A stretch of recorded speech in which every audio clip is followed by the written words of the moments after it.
266వ Pope Francis ఇప్పటికి ఆసుపత్రిలో చేరి 10 రోజులు అవుతుంది. ఇంకా ఆయన ఆరోగ్యం అయితే కుదుట పడలేదు. ఇంకా ఆయనకి ఆక్సిజన్ ఇస్తూనే ఉన్నారు వెంటిలేషన్ ద్వారా.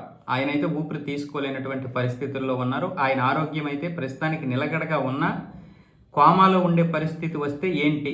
ఇప్పుడు ఆయనే కొనసాగుతారా, లేకపోతే వేరే వాళ్ళు కొనసాగుతారా, వేరే వాళ్ళు నియమించాలా ఏంటనేది ఆయనే రాసుకున్నటువంటి ఒక లేఖ ద్వారా దీన్ని నియమించాల్సి ఉంటుందని వాటికన్ అయితే చెప్పడం జరిగింది.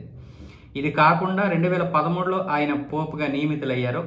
ఆ తర్వాత నుండి 2021లో మళ్ళీ అనారోగ్యానికి గురయ్యారు. 2001లో అనారోగ్యానికి గురైనప్పుడు 10 రోజులు ఆసుపత్రిలో ఉన్నారు. మళ్ళీ ఇప్పుడు అనారోగ్యానికి గురయ్యారు. ఇప్పుడు కూడా 10 రోజులు పూర్తయింది ఈ రోజుకి. ఫిబ్రవరి 14వ తారీఖున ఆయన ఆసుపత్రిలో చేరారు. ఇప్పుడు 10 రోజులు పూర్తయింది. ఇంకా ఆయన ఆరోగ్యం అయితే నిలకడగా అంటే మామూలు అయ్యే పరిస్థితులు కనిపించడం లేదు. నెక్స్ట్ పోప్ ఎవరిని నియమించాలి ఏంటనేది ఇప్పుడు తర్జన పడుతున్నారు అక్కడ రోమ్లో. ప్రస్తుతానికి ఇటలీలో ఉన్నటువంటి రోమ్లో ఆయనైతే ఆసుపత్రిలో చేర్పించడం జరిగింది. ఇప్పుడు ఆ పోపు స్పృహలో ఉన్నా లేకపోయినా పరిస్థితి ఏమీ మారదు. 2013 మార్చి 13న 266వ పోపుగా నియమితులైన ఫ్రాన్సిస్ అలాగే కొనసాగుతారు. ఆయన ఇన్ఛార్జిగా ఉంటారు. ఆయన ఇప్పటికే రోజువారీ కార్యకలాపాలకు ఆదేశాలు ఇచ్చారు. ఆయన అధికార ప్యాలెస్లో ఉన్నా లేకున్నా అధికారుల బృందం ఆయన ఆదేశాలను అమలు చేస్తుంది.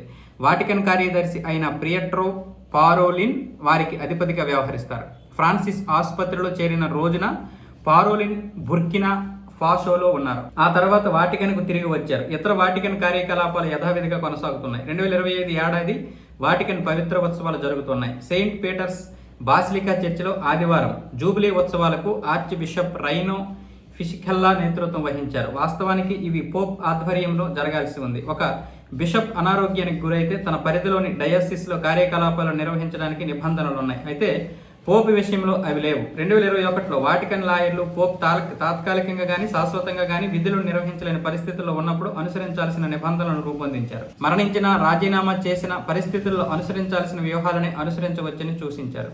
పోప్ అనారోగ్యానికి గురైనప్పుడు తదుపరి వారసుడిని నియమించవచ్చని పేర్కొన్నారు. 1965లో పోప్ పాల్ VI రాజీనామా లేఖ రాసి పెట్టారు.